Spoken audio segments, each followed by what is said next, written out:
नमस्कार दोस्तों, स्वागत है। आज बात करेंगे दो ऐसे मुद्दों के बारे में जिसने मिडिल क्लास का खून चूस रखा है, जिसकी वजह से मिडिल क्लास की सेविंग्स पे डाका डल रहा है। और ये दोनों मुद्दे हर किसी को इफेक्ट करते हैं। आपको भी करते हैं, आपके बच्चों को भी करते हैं, आपके भाई बहनों को भी करते हैं, आपके दोस्तों को भी करते हैं, उनके बच्चों को भी करते हैं, आपके पड़ोसी को भी करते हैं, उनके बच्चों को भी करते हैं। और इन दोनों मुद्दों की वजह से पर्दे के पीछे क्या खेल चल रहा है और उस खेल की वजह से आगे क्या नतीजा आने वाला है, जिसकी झलकियां दिखने लगी हैं, उस बारे में भी बात करेंगे। इसलिए ये मुद्दा बहुत महत्वपूर्ण है। और इस वीडियो को अपने दोस्तों से, अपने रिश्तेदारों से, अपने बच्चों से, अपने पड़ोसी से, हर किसी से शेयर करें, क्योंकि ये दोनों मुद्दे हर किसी के जीवन पे फर्क डालते हैं। तो पहला मुद्दा जो है, जो सबके सीने में चुभता है, जिनकी शादी हो चुकी है, जिनके बच्चे हैं, वो एक बात समझ सकते हैं। वो मुद्दा है स्कूल की फीस। इस पे कोई लिमिट ही नहीं है। बढ़ती जा रही है, बढ़ती जा रही है, बढ़ती जा रही है। कहीं 3-4 हजार रुपए एवरेज फीस है, कहीं कहीं तो 32-32 हजार रुपए केजी की फीस है।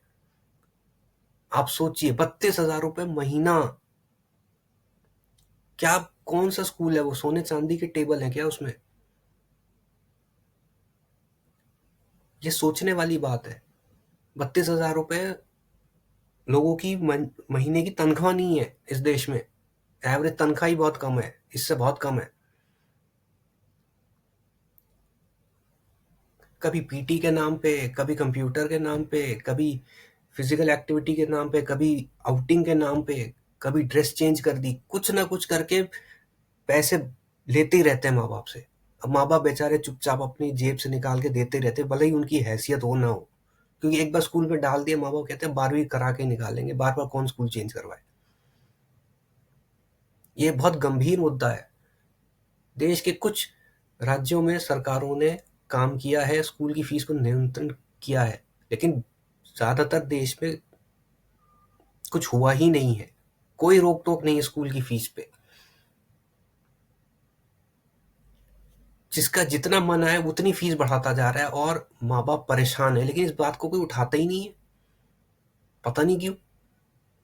आप अपने इलाके के कॉरपोरेटर, एमएलए, एमपी से क्यों नहीं लिखित में शिकायत देते कि इसको रोका जाए, इसके लिए कानून बनाया जाए? वो चिट्ठी लिख के देने के लिए तो किसी ने कोई रोका नहीं है, लेकिन लोग देते ही नहीं है, इसलिए ये मुद्दा स्कूल की फीस बढ़ती जा रही है, कोई स्कूल वाला रुकता ही नहीं है। जहां पे ये मुद्दा उठाए गए, सरकारों ने नियम बनाए, वहां फीस रुक गई है। जैसे कि दिल्ली है। दिल्ली में फीस नहीं बढ़ी है पिछले 10 सालों से, स्कूल वाले खून के आंसू रो रहे हैं। दूसरी दिक्कत क्या है कि जब स्कूल वाले फीस बढ़ाते हैं तो वो फीस ही बढ़ाते हैं, टीचरों की तनख्वाह नहीं बढ़ाते। टीचर उतने पे ही काम कर रहा है जितने पे वो पहले कर रहा था। वो पैसा सारा स्कूल मैनेजमेंट के पास चला जाता है। स्कूल ट्रस्ट को चलाना होता है, पैसा ट्रस्ट में जाता है और ट्रस्ट मालिक के खर्चे पूरे कर रही होती है। तो ये क्या इनडायरेक्टली माँ बाप ने ट्रस्ट के मालिक का खर्चे पूरे करने का ठेका ले रखा है क्या? ये बात उठाइए।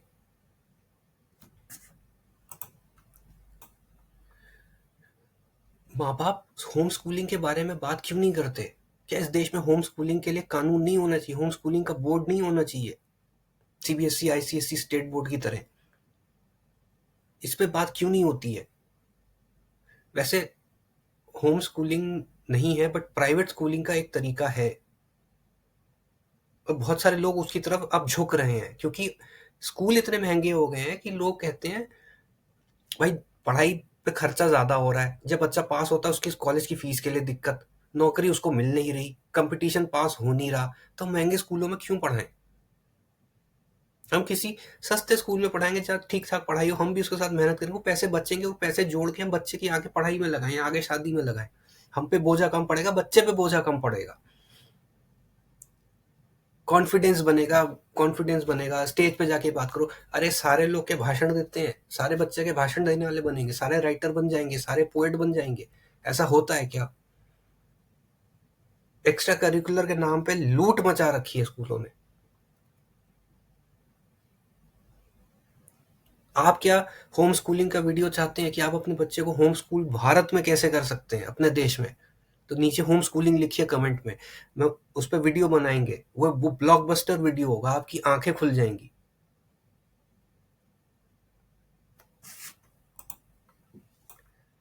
दूसरी वजह जिसने मिडिल क्लास का खून चूस रखा है वो है घरों की कीमतें।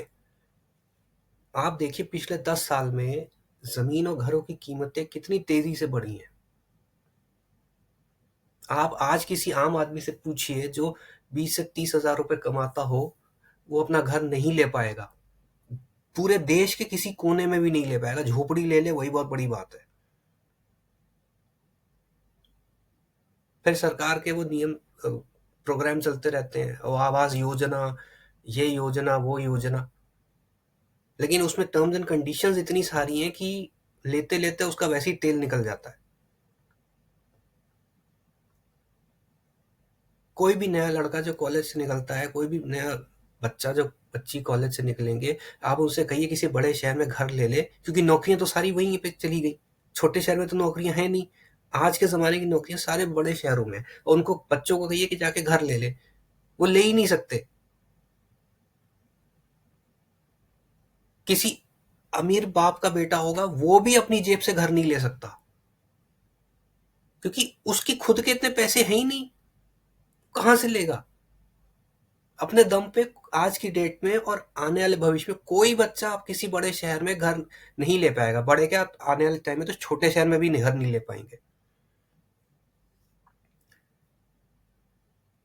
रियल एस्टेट में सबसे ज्यादा कमाई सरकार की होती है, लेकिन आप देखिए बारिशों में सब जगह पानी भरा हुआ है।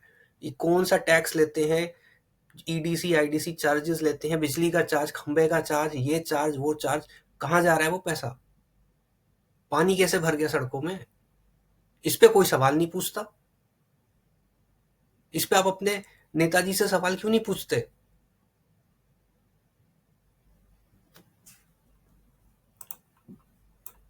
अगर आपको भी लगता है कि घरों के दाम कम होने चाहिए और मिडिल क्लास के लिए एक अलग से हाउसिंग की पॉलिसी आनी चाहिए, तो नीचे कमेंट में लिखिए। ये एक गंभीर मुद्दा है जो सबको असर करता है। ये मत समझिए कि हमें नहीं कर रहा तो हमें इससे मतलब नहीं, आपको नहीं करा आपके बच्चे को करेगा, देख लीजिएगा। आपके पड़ोसी को करता है, आपको नहीं करता, आज नहीं करता, 10 साल 15 साल बाद करेगा, 20 साल बाद करेगा। जब आपका बेटा आपसे उठ के ये बोलेगा, बेटी आपसे उठ के ये बोलेगी कि क्या पिताजी, आपको पहले नहीं पता, समझ में आएगी बड़े शहर में नौकरियां जा रही, वहां घर ले लेते हैं, ये सवाल आपसे पूछा जाएगा, आपके पास कोई जवाब नहीं होगा इसका। इसलिए इस भ्रम में मत रहिए कि मुझे फर्क नहीं पड़ता आज की डेट में।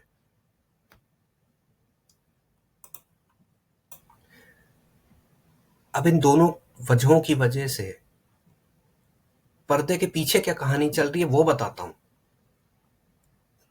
जो यंग जनरेशन है, या जो अभी मिडिल एज में अभी जस्ट एंटर हुए हैं, 30-35 के आसपास जो लोग हैं, उनके परिवारों में क्या भयानक स्थिति हो रही है वो समझिए। लोग दूसरा बच्चा ही नहीं करना चाहते, अरे एक ही बहुत है, इसी को पाल ले वही बहुत है। तो लोग कहेंगे अरे एक हुआ तो क्या हुआ, एक तो है ना।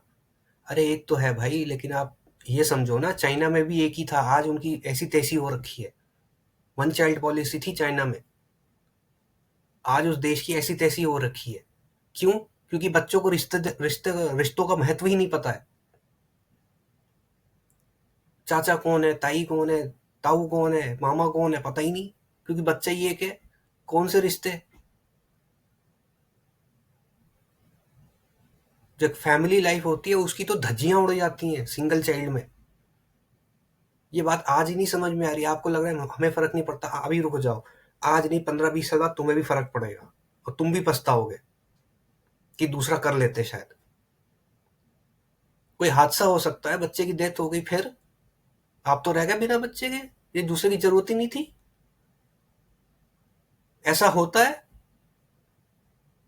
आपके रिश्तेदारी में होगा, दोस्तों में होगा, पड़ोसी में हुआ होगा, ऐसा हो जाता है। बच्चा जवान हुआ, सेना में चला गया और शहीद हो गया, एक हिलौता था, अब गुजारो बुढ़ापा अकेले।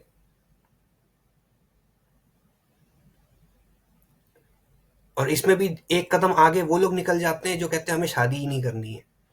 कौन बच्चे करेगा, कौन घर खरीदेगा, सब दोनों इतने महंगे हो रहे हैं। वो कहते हैं हम हिमालय पे चले जाएंगे, वहां पे ज्ञान लेंगे, जाके अपने बुद्धि चमकाएंगे। वो उस ट्रैक पे चल पड़ते हैं और उनको हवा देने वाले भी यूट्यूब पे हजारों बैठे हैं। शादी करके क्या होगा, क्या करोगे तुम, शादी तो देह का सुख है, ऐसे प्रवचन दिए जाते हैं। और यूथ पता नहीं लाखों की संख्या में ऐसे लोगों को फॉलो कर रहा है। ये बहुत चिंता का विषय है, ये मजाक नहीं है।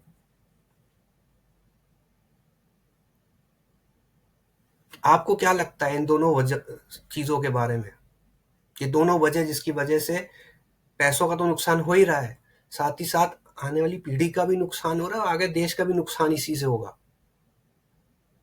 नीचे कमेंट में लिखिए क्या लगता है आपको। क्या आप ऐसे और वीडियो चाहते हैं जो सोशल इश्यूज को उठाए? इस वीडियो में क्या अच्छा लगा, क्या बुरा लगा, कमेंट करके बताइए, इससे हमें प्रोत्साहन मिलता है। इस वीडियो को अपने हर रिश्तेदार को भेजें, अपने जानकारी में हर अपने बच्चे को भेजें, उनके दोस्तों को भेजें, उनके माँ बाप को भेजें, अपने पड़ोसी को भेजें, क्योंकि ये मुद्दा हर किसी का है। मिलते हैं अगले वीडियो में नई जानकारी के साथ।